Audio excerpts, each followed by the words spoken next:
Excusez-moi, j'ai une question à poser. Allez-y. Monsieur Asselineau, bonsoir. Bonsoir.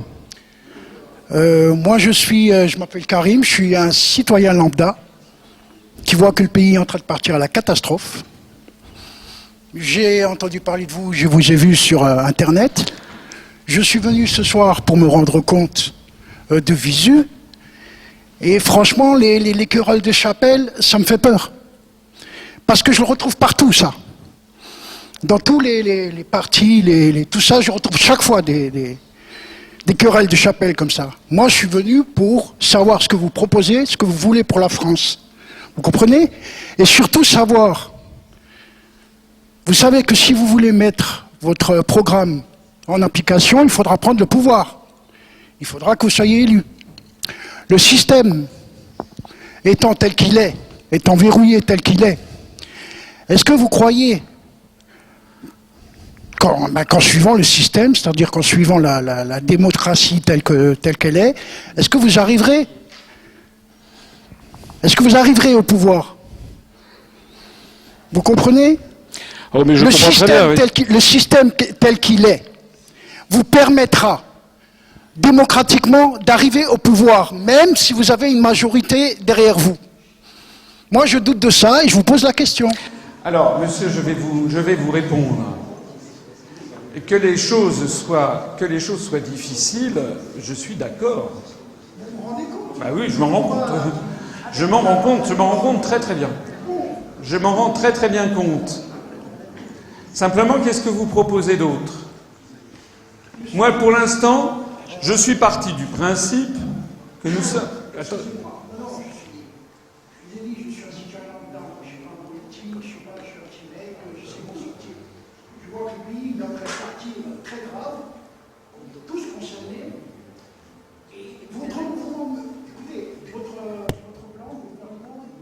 C'est un rêve des nickel. Il est ce qu'il nous faut. Mais comment est-ce que vous allez l'appliquer? Comment? C'est la question que je vous pose. Écoutez les réponses. J'écoute. Non, mais il m'a demandé, monsieur m'a demandé qu'est-ce que je propose. Je lui ai répondu. Non, vous n'avez pas répondu, vous posez des questions. En gros... Moi, je ne suis pas... Écoutez, monsieur, moi, je ne suis pas un politique. Mais ça va, j'ai compris. Oui. Je ne peux pas avoir une solution pour vous. Vous, je viens à vous parce que vous êtes justement dans le truc, quoi. Oui, mais écoutez, d'abord, il y a un truc, moi, que je n'aime pas, c'est faire des promesses que je ne peux pas tenir. Donc moi, j'essaye de faire ce que je peux. Qu'est-ce que je peux faire? J'avais une première possibilité, c'était de continuer à couler des jours heureux dans la haute administration, puis ensuite d'aller pantoufler dans des entreprises. Bon, je ne l'ai pas fait. J'ai pensé que je devais faire ce que je fais. Il y a des gens qui me disent « Vous n'y arriverez jamais, il faudrait descendre les armes à la main, etc., les fourches en avant. » Je me dis « Mais commencez avant moi. » Parce que c'est déjà suffisamment difficile attendez, c'est suffisamment difficile que déjà d'obtenir des Français qui nous adhèrent à l'UPR en versant 30 € ou 10 € pour les étudiants ou les chômeurs, c'est déjà très difficile, nous comme pour tous les autres mouvements. Vous voudriez qu'on leur dise « On va aller vous faire tuer pour descendre dans la rue ?» Ça ne marchera jamais. Alors moi, j'essaye de faire ce que je peux. Et ce que je peux, c'est quoi? C'est d'abord d'apporter à mes concitoyens une analyse de fond sur ce qui se passe. Et nous sommes les seuls, contrairement à ce qui a été dit auparavant, nous sommes les seuls à expliquer ce qui se cache derrière la construction européenne. Nous sommes les seuls à dénoncer le rôle des États-Unis d'Amérique qui pilotent tout en sous-main et qui ont phagocyté d'ailleurs les élites françaises avec la French American Foundation. Voilà comment ça se passe. Nous sommes les seuls à expliquer qu'il n'y a pas d'autre Europe possible. Nous sommes les seuls à expliquer que ça fait 30 ans que des partis politiques promettent une autre Europe. Une Europe des patries, une Europe des nations, une Europe sociale, une Europe écologiste, une Europe des travailleurs, une Europe ceci, une Europe cela. Je l'ai montré pour le Parti socialiste aux élections européennes de 79. Le slogan du Parti socialiste, c'était « Changeons l'Europe ». En 2009, c'était « Changeons l'Europe.fr ». Entre-temps, il y avait eu simplement l'apparition d'Internet. Ils sont tous sur ce système et nous sommes les seuls, les premiers, jusqu'à présent toujours les seuls, à expliquer que la construction européenne est un système auto-bloquant, que c'est un système qui est tyrannique par nature. Nous sommes les seuls à expliquer que l'on peut très bien être dans le monde d'aujourd'hui et de demain en refusant cette construction par principe. Nous nous disons que les problèmes mondiaux se posent au niveau du monde, au niveau de l'Organisation des Nations Unies. Nous nous disons que nous n'avons pas de lien particulier avec les pays d'Europe, du moins pas spécialement avec les Lettons ou les Lituaniens. Nous avons plus de liens avec les pays du Maghreb, nous sommes les seuls à le dire. Nous sommes les seuls à dénoncer le caractère racialiste et d'apartheid que constitue la construction européenne. Nous sommes les seuls à expliquer ce qui se cache derrière l'euro, que c'est une monnaie commune, que c'est une monnaie qui va voler en éclats et que les Américains imposent au continent européen pour maintenir leur domination. Voilà tout ce que nous sommes les seuls à dire. Eh bien, c'est déjà très important. C'est déjà très important parce qu'il suffit de voir les mauvais plagiaires qui s'inspirent de mes analyses et de mes discours pour montrer, d'une certaine façon, ça m'agace et d'une autre façon, ça me réjouit, parce que je vois que petit à petit, les gens s'orientent vers ce qu'ils sentent être la vérité. Parce que c'est un des principes qui fait croire en l'être humain, c'est que l'être humain préfère aller vers la vérité que vers le mensonge. L'être humain, il sent où est la vérité, et il sent où il y a des combines, des choses trappes, des trucs qui biaisent. Il le sent. Et aucun slogan, aucune campagne de marketing, de communication ne pourra enlever ça à l'instinct du peuple français ou des peuples, c'est de savoir celui-ci, il dit la vérité. Voilà. Parce qu'il dit tout ce qui me permet de comprendre les choses, son discours est parfaitement cohérent et clair. C'est ce que j'essaie de faire. Tout le monde m'a dit je n'arriverai à rien. Tout le monde m'a dit ça. Tout le monde. Nous sommes en train, c'est pas mirobolant, mais c'est quand même pas mal. Monsieur Besancenot a avoué que l'ONPA a moins de 3000 adhérents. Il en a sans doute même moins que nous maintenant. Nous savons que c'est difficile d'avoir des adhérents. Ça, c'est pas mal. Nous continuons comme ça. Alors maintenant, vous me dites, qu'est-ce qui vous assure que... Mais j'en sais rien, monsieur. Je n'en sais rien. Peut-être que nous n'arriverons à rien. Et peut-être qu'au contraire,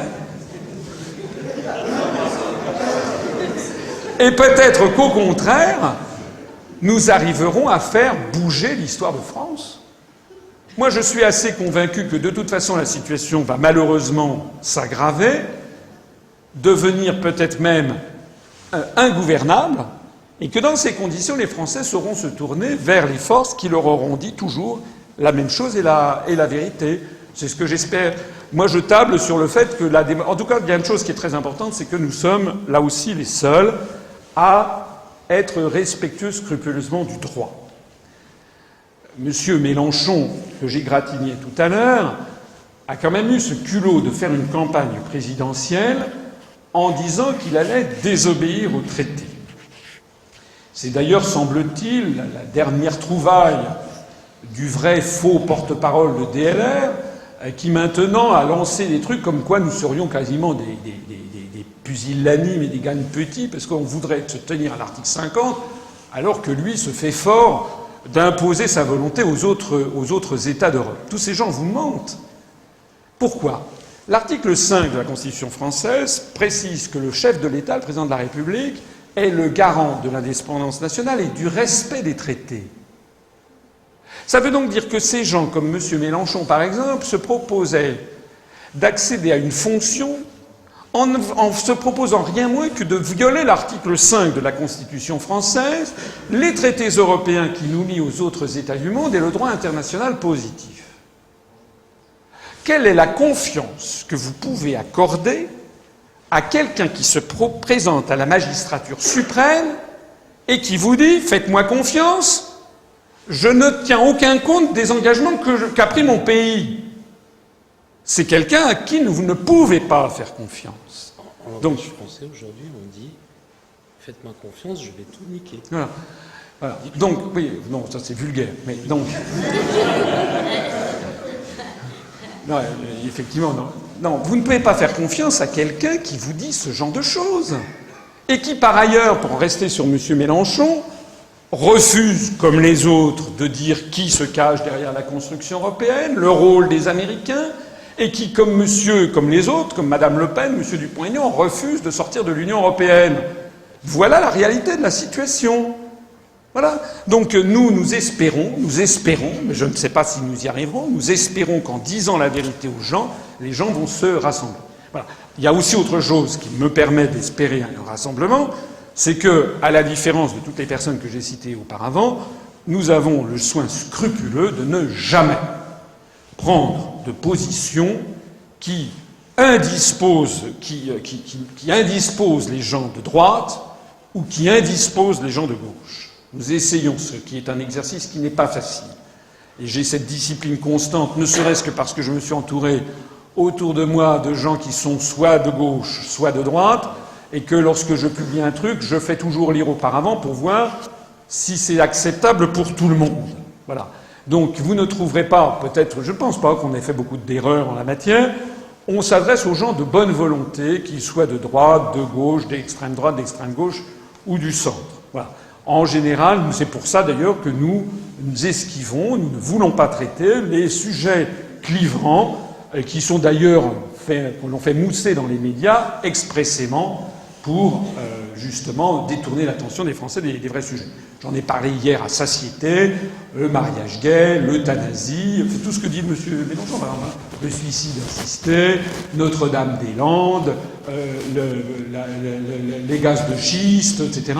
Je ne dis pas que ce sont des faux ou des vrais sujets, ce sont pour certains d'entre eux des sujets importants, mais nous disons que c'est des sujets au minimum de second ordre, parfois de troisième ou quatrième ordre, par rapport aux vrais sujets. Alors ceci, c'est effectivement une discipline qu'on s'applique, mais du coup, les gens comprennent ce que nous voulons.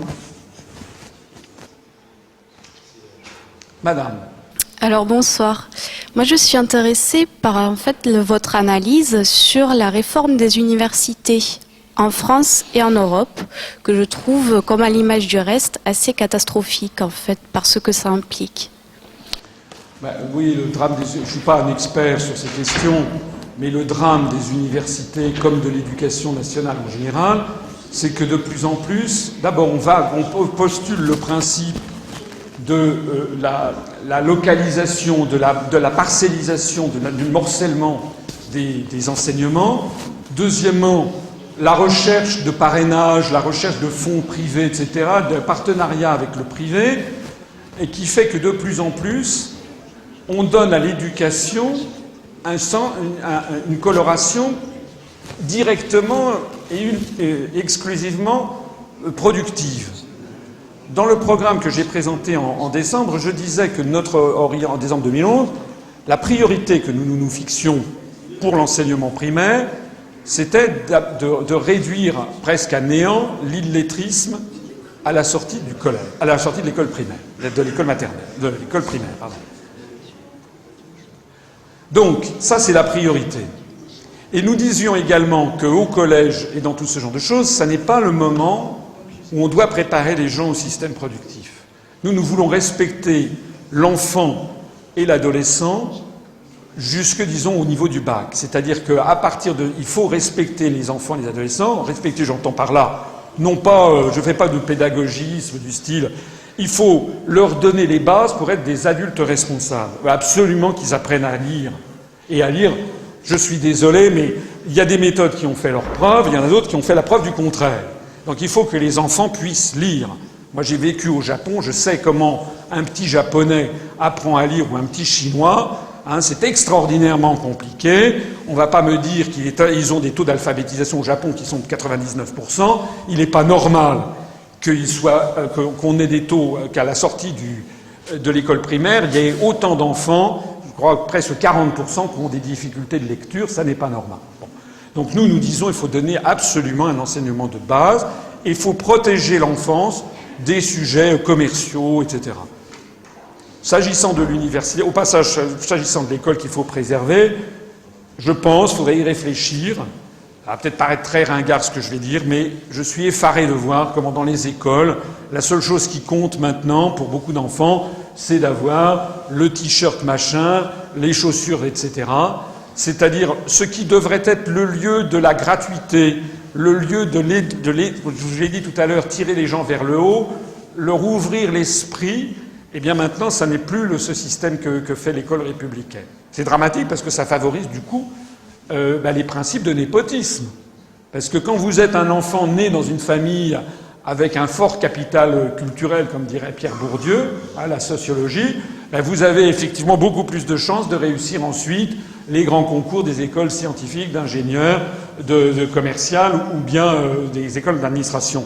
Donc là, il y a une injustice de départ, un phénomène de reproduction des classes sociales qui montre que l'école républicaine ne joue plus son rôle tel qu'il avait été conçu sous la Troisième République, qui était la fluidité du corps social.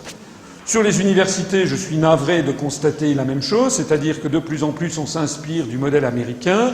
Je ne dis pas qu'il n'y avait rien à réformer dans les universités françaises, mais là aussi c'est le primat de l'argent, le primat du financement privé, etc., qui est là, à mon avis, sur lequel il faudrait revenir.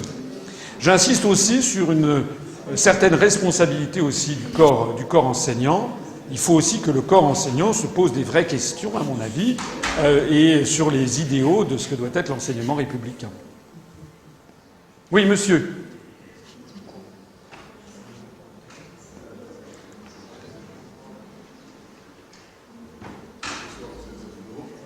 On n'entend rien. Rebonsoir. Il y a un adage qui dit que toute vérité n'est pas bonne à dire. Vous êtes dans la vérité rien que pour ça. Vous êtes, enfin à mes yeux, un homme respectable que j'ai découvert il y a à peu près un an. Et j'étais un peu dans la même logique de questions que je voulais poser que le monsieur. Le pouvoir auquel vous postulez, vous briguez, est fait d'un milieu, et on l'a bien vu avec ce monsieur, où tout n'est que provocation, coup bas, j'allais dire, et quelquefois. Alors, comment comptez-vous vous maintenir pour justement pour les prochaines élections ou pour les prochains suffrages qu'il y aura, sachant que, comme moi je vois les choses, pot de fer contre pot de terre.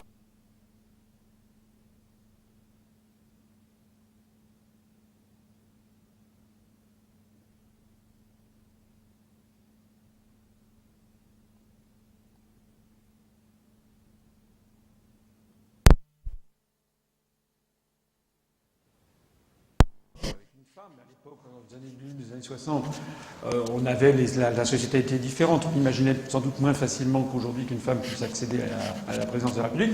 Bon, maintenant, le fait est acquis. Tout le monde, il n'y a plus ce genre de débat. Mais De Gaulle disait que c'était la rencontre avec donc quelqu'un qui, voilà.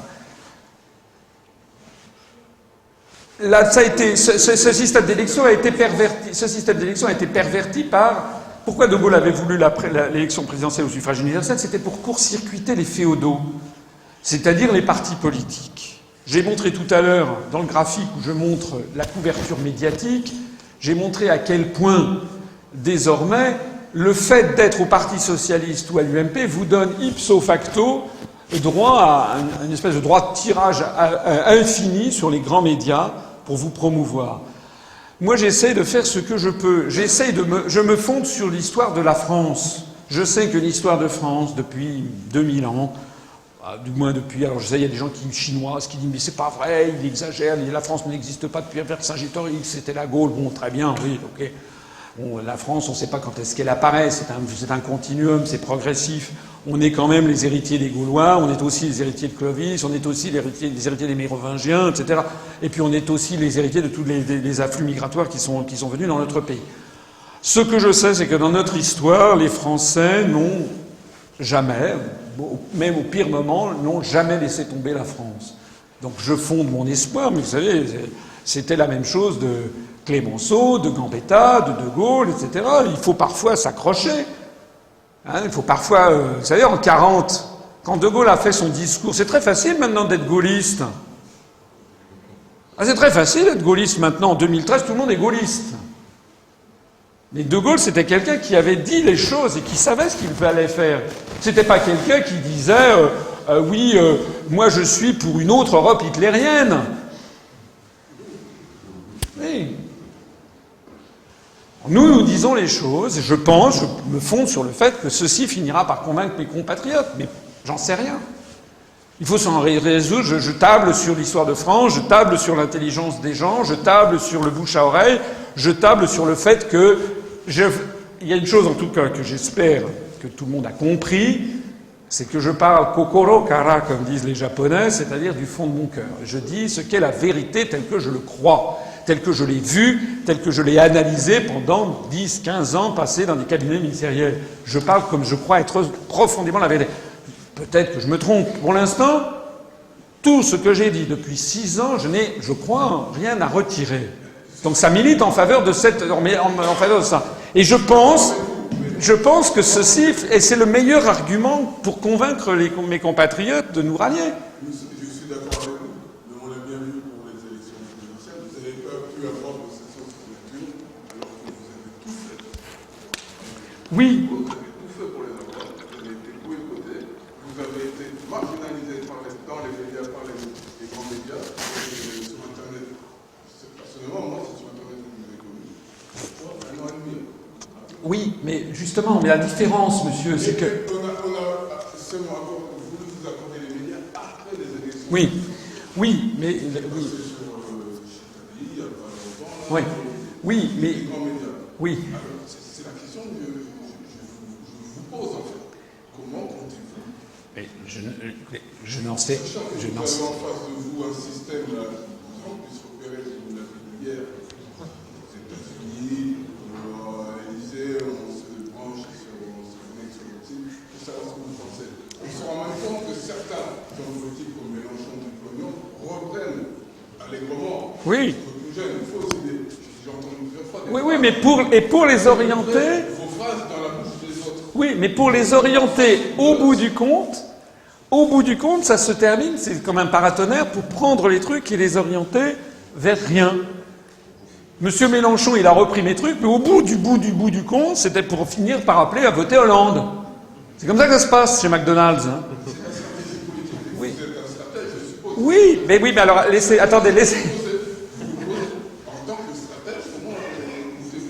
Eh bien, écoutez, il est vrai que j'ai...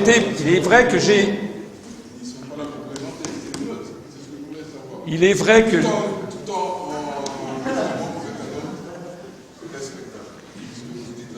C'est gentil. Il est vrai que j'ai été boycotté par les médias.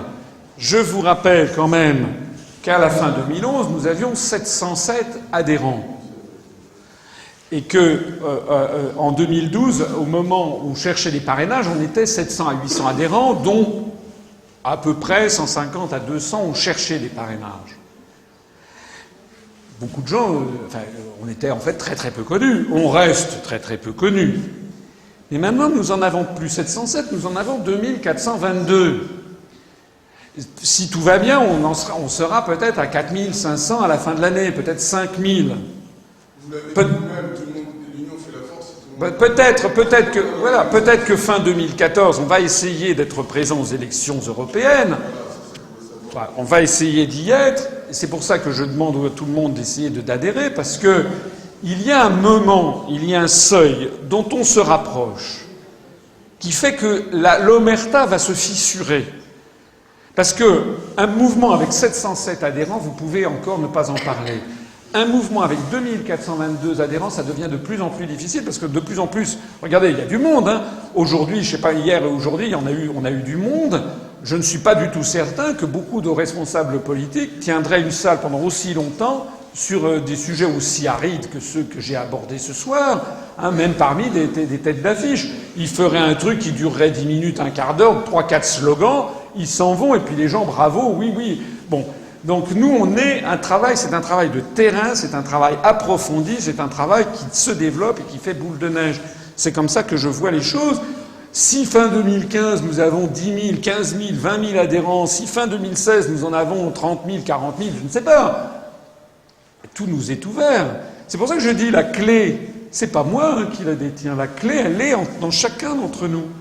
C'est pour ça que je dis, vous avez le droit, ceux qui ne veulent pas adhérer, vous avez parfaitement le droit de ne pas adhérer. Simplement, multipliez C'est au niveau microéconomique, comme on dit, au niveau macroéconomique, c'est-à-dire multiplier ces milliers de sympathisants qui sont là et qui attendent en disant « je vous suis ».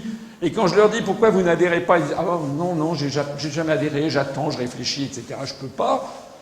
Eh bien, ce sont des choix, hein. C'est vraiment ça, c'est à ça qu'on se heurte actuellement. C'est que je vous assure que si au lieu d'être 2400, nous étions 10 000, le truc, il commence à s'effriter. D'ailleurs, il s'effondre. Déjà, il s'effrite. Je le disais, je ne sais pas si vous étiez là hier, on a de même des connexions, d'abord beaucoup des journalistes qui sont sur Twitter, et puis des connexions Internet, sur notre site Internet, sur notre blog, qui viennent de beaucoup d'endroits. Il m'arrive même maintenant, je n'en tire pas d'une gloire particulière, mais c'est un symptôme. Il m'arrive maintenant à Paris, pratiquement toutes les semaines, parfois 2 fois ou 3 fois par semaine, d'être abordé dans la rue par des gens qui disent « ah, vous êtes monsieur Asselineau, je vous suis, c'est formidable ce que vous faites. » Dans le métro, dans la rue, etc. Ça prouve que dans Paris, où on a d'ailleurs 250 adhérents, puis il y a une forte concentration de gens qui sont sur Internet, on commence à avoir une bonne notoriété. Au niveau national, on reste encore évidemment très, très petit, notamment dans tous les départements très ruraux. Ça, c'est vrai qu'on est encore... C'est pour ça d'ailleurs que je me déplace. Mais l'autre jour, à Pougles-les-Eaux, dans la Nièvre, j'en parle avec beaucoup de sympathie parce que j'ai une maison de campagne dans la Nièvre, à quelques kilomètres de là d'ailleurs, donc j'aime bien la Nièvre. Mais Pougles-les-Eaux, bon, c'est quand même... C'est pas une capitale, quoi que ce soit à quelques kilomètres de Nevers. Ben, il y avait du monde. Il y avait, je sais plus, 70 personnes. C'est quand même considérable. Avec des gens qui m'ont écouté. Voilà. C'était un public qui était un public peut-être un peu plus âgé qu'aujourd'hui.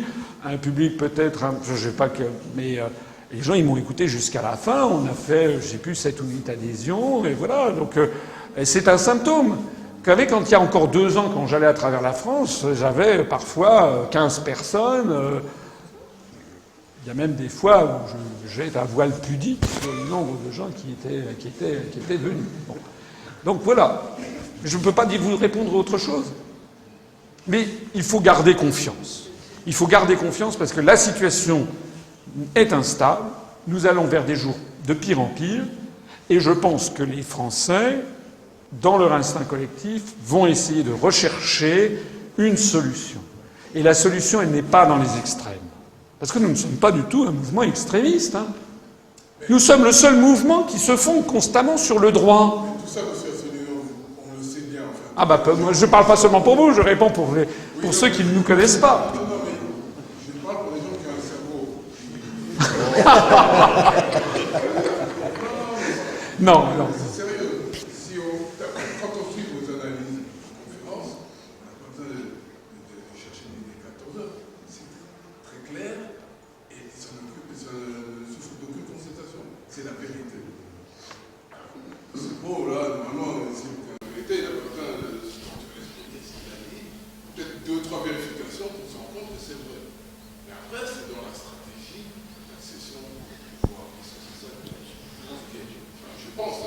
Oui, mais je vais vous dire quelque chose, c'est que regardez ce qui s'est passé avec l'URSS. Avec l'URSS, tout le monde pensait, je ne sais pas quel âge vous avez, mais tout le monde pensait dans les années 70, 80, que l'Union soviétique, que la construction, c'était un truc pour des millénaires. Que jamais ça ne pourrait s'effondrer, jamais, que tout était verrouillé, totalement verrouillé pour toujours. Lisez des ouvrages il y a des ouvrages de dissidents soviétiques qui sont intéressants à lire. Ouais, Solzhenitsyn. Non, Solzhenitsyn, c'est plus un écrivain, je trouve, qu'un essai. Il y a un livre vraiment très très intéressant d'un dissident soviétique qui n'est pas très connu, d'autant plus qu'il a un nom à consonance allemande, mais il était soviétique, il s'appelait en français Michel Heller, H-E-2-L-E-R, et qui a écrit un livre qui a été traduit en français sous le titre « La machine et les rouages », et qui est, à mon avis, un excellent livre qui décrivait l'univers soviétique des années 70. Quand vous lisez ça, il décrivait à quel point c'était un système totalement stable, totalement verrouillé, que jamais on n'en sortirait, que c'était ci, que c'était ça. Ça présentait de nombreux points communs d'ailleurs, avec, même si ça n'est pas sur les mêmes présupposés économiques, mais ça présentait de nombreux points communs en termes fonctionnels de ce que nous vivons actuellement. Mais le système s'est effondré. Et pourquoi il s'est effondré ? Parce qu'il y a, je le crois profondément, une hystérésis, comme on dit, une durée de vie aux idées et aux choses. Actuellement, il faut bien comprendre que même dans les allées du pouvoir, les ministres qui vous parlent, qui vous disent, qui vous chantent les louanges de l'Europe, ils ne le croient pas eux-mêmes. C'est ça qui est nouveau. Même les journalistes, au fond d'eux-mêmes, ils ne le croient pas. Moi, je connaissais sous le premier gouvernement Sarkozy, il y avait 2 ministres, des junior ministères. Je savais qu'ils avaient voté non à la Constitution européenne. Donc on est dans cet univers, si vous voulez, où, de même qu'en URSS, il y avait eu les premières générations du temps de Lénine, Staline, etc., qui étaient des gens qui croyaient vraiment.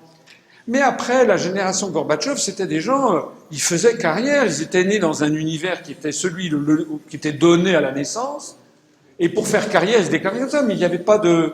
Mais là, c'est pareil, si vous voulez. Actuellement, vous voulez faire carrière.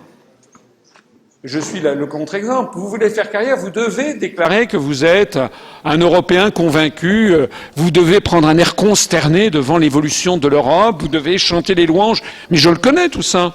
Mais je les connais, mes collègues. Mais j'en connais aussi un certain nombre, les portes fermées, qui me disent que j'ai bien raison, qui n'y croient pas eux-mêmes. Donc il y a une nécrose vous savez, il y a une durée de vie propre aux choses. Il faut être aveugle quand même pour penser que ça va bien. Et il faut être aveugle pour se dire qu'il y a quand même, qu'il n'y a pas de problème quelque part. À l'inspection générale des finances, il y a quelques mois, il y a eu un haut fonctionnaire français, dont je préfère taire le nom, qui est venu nous expliquer que l'Europe marchait déjà plus du tout à 15. D'ailleurs, elle n'a jamais marché. À 6, ça marchait pas. Il y a d'ailleurs eu la crise de la chaise vide. Les gens ont tendance à l'oublier. Enfin, ça marchait pas à 6. Ça marchait moins à 9. Ça marchait pas à 10, ça marchait encore moins bien à 12, à 15 ça marchait plus du tout, et il nous dit, mais maintenant qu'on est passé à 25 puis à 27, ça ne marche plus. C'est le blocage continuel. Bien. Et il dit, ce que j'ai entendu 50 fois dans les allées du pouvoir, on n'aurait jamais dû faire l'élargissement des pays de l'Est, c'est allé beaucoup trop vite. Parce que ce monsieur, par ailleurs, défendait une dogmatique, une doxa tout à fait européiste. On n'aurait jamais dû, on est allé beaucoup trop vite. Alors déjà, c'est qui on? Je l'explique dans ma conférence qui gouverne la France. Ce sont les États-Unis qui ont exigé l'entrée rapidement de 10 nouveaux, puis 2 nouveaux États des pays de l'Est qui sont d'abord entrés dans l'OTAN avant d'entrer dans l'Union européenne. Ce sont les États-Unis qui l'ont exigé. Et ce monsieur, qui avait une place, qui était haut placé dans l'appareil administratif français, qui se déclare pour l'Europe, qui nous explique, ce qui est un secret de polichinelle, que ça marche plus du tout à 27, et on n'aurait jamais dû faire un élargissement. Et qu'est-ce qu'a fait la France? Eh bien, nous avons donné notre accord il y a quelques mois à l'entrée de la Croatie, qui va devenir le 28e État membre, au mois de juillet. C'est-à-dire que nos dirigeants sont les premiers à savoir que ça ne va plus du tout, que c'est beaucoup trop nombreux, et ils sont les premiers, et ils acceptent qu'il y ait le 28e État qui entre, en attendant le 29e, le 30e, la Turquie, la Bosnie, la Moldavie, la Bosnie-Herzégovine, je l'ai dit, peut-être la Serbie, l'Albanie, etc. Ça veut donc dire quoi? Ça veut dire qu'ils ne sont plus maîtres eux-mêmes des décisions. Ils ne sont plus maîtres des décisions eux-mêmes. Et quand quelqu'un vous dit ça, quand un haut fonctionnaire vous dit ça, et que je réponds, mais pourquoi a-t-on fait entrer la Croatie, et qu'il n'a pas de réponse, qu'est-ce qu'il pense en son fort intérieur, à votre avis? Voilà. Allez, il y a encore une dernière question, et puis on va arrêter après, si vous voulez bien. Allez.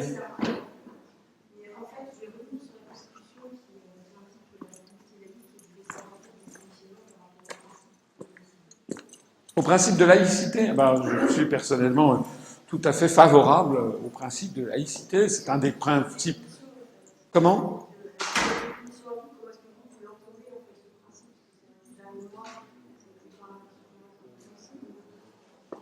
Écoutez, la laïcité, c'est un principe fondateur de la France. Vous savez que c'est un mot qui d'ailleurs est très difficilement traduisible dans les autres langues.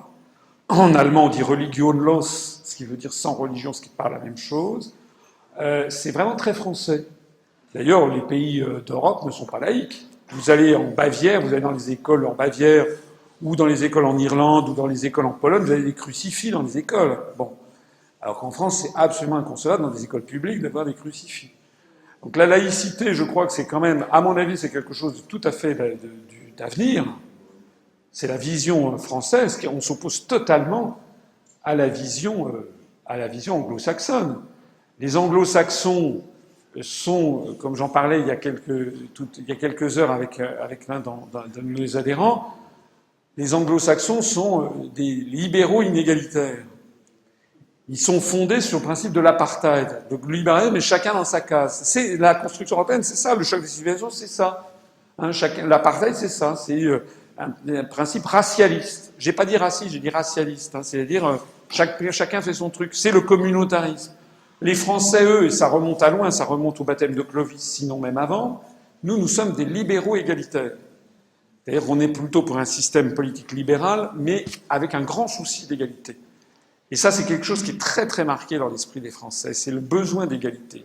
Le besoin de justice et d'égalité qui prime sur le besoin de liberté en France. C'est très très important à comprendre. Et parmi ce principe d'égalité, il y a ce principe de la laïcité, c'est que tout le monde a le droit d'avoir sa religion, à la condition que on garde ça pour la sphère privée. Voilà. Et de ce point de vue, je trouve que c'est un système qui est plutôt d'avenir. Et d'ailleurs, en fait, qui marche pas si mal, contrairement à ce que l'on dit. Parce qu'actuellement, il y a une volonté constante, pernicieuse, qui consiste à stigmatiser les musulmans. C'est volontaire, il y a une volonté délibérée, ça s'inscrit d'ailleurs parfaitement dans le choc des civilisations. Mais en réalité, l'écrasante masse des musulmans français, ils vivent leur vie benoîtement, voilà, ils posent pas de problème. Enfin, je sais pas, alors on monte en épingle un truc ou deux trucs, etc. Bon, en plus à Toulouse, il y a eu une affaire qui a défrayé la chronique. Je ne connais pas d'ailleurs tous les tenants et aboutissants de cette affaire. Mais bon, c'est pas une affaire qui vient changer un système. Je trouve personnellement que la laïcité à la française, c'est un truc qui a fait preuve de son efficacité, et qui est bien conforme à notre génie national, où chacun a le droit de conserver sa religion, mais ça reste dans la sphère privée. Voilà, on n'inflige pas aux autres ça. Mais tout autre, c'est le contraire exact du monde anglo-saxon, où il y a une espèce d'ostentation à se montrer. C'est pareil d'ailleurs sur les questions de mœurs. Hein. Le côté gay comme ça, ostentatoire, c'est un truc d'origine anglo-saxonne. Le fait de chacun c'est comme ça, c'est typiquement anglo-saxon. Les gens qui se définissent en disant je suis straight, je suis gay, je suis musulman, je suis écolo, c'est pas ça.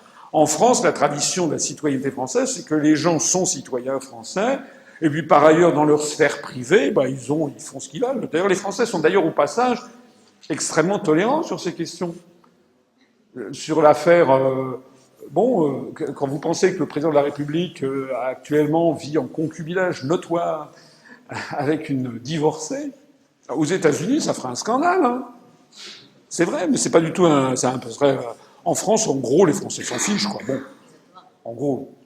Comment ? Exactement. Voilà, les Français s'en fichent dans la mesure où ça n'est pas ostentatoire. En revanche, si ça devient ostentatoire, si par exemple, c'est comme ça avait été le cas avec là, ça sort du... J'ai d'ailleurs, dans le programme, j'avais dit que, quand j'avais présenté la candidature à la présidence de la République, j'avais dit, ma femme ne sera pas la première dame de France. Ça sera la femme du président de la République, point barre, et puis il n'y aura rien, on ne parlera pas d'elle. Il n'y a pas besoin de faire de la communication là-dessus. Rappelez-vous du temps de Gaulle, tante Yvonne, comme les Français l'appelaient familièrement, elle faisait pas la une du gala. C'est vrai qu'elle n'avait peut-être pas le physique de Carla Bruni. Bon, mais c'était pas l'état d'esprit ni de Gaulle, ni de l'époque. Et puis surtout parce que c'est pas républicain. Je suis désolé, la femme du président de la République, c'est la femme du président de la République, elle n'a pas été élue par qui que ce soit. Alors elle a droit à des égards, bien entendu, mais elle n'a pas... En vertu de quoi elle devrait être là, plastronner, prendre des décisions, faire ci, faire ça, c'est pas la reine. Hein, ça, c'est le rôle du roi et de la reine d'Angleterre, voilà. Et ça, c'est une dérive, First Lady, ça vient aussi des États-Unis. C'est une dérive venue du monde anglo-saxon. Donc voilà ce que je pense, et on n'a pas à savoir quels sont nous, à l'UPR, on ne demande pas quelle est la religion, quelles sont les orientations politiques, sexuelles des gens, on s'en fiche. Mais la contrepartie, c'est qu'on demande, qu'il y a une espèce de bénévolence comme entre citoyens, c'est que les gens, on s'affiche pas, quoi, voilà. On est, voilà, les gens, ils gardent ça pour leur sphère privée. Enfin, c'est très sain comme système, je pense. Hein, bon. Voilà, c'est ce qui est. Voilà. Alors, on me dit que l'heure a tourné. Je vous remercie infiniment pour votre écoute. Et donc, on va poursuivre, si vous voulez, au débat vert pour ceux qui le veulent. Merci beaucoup.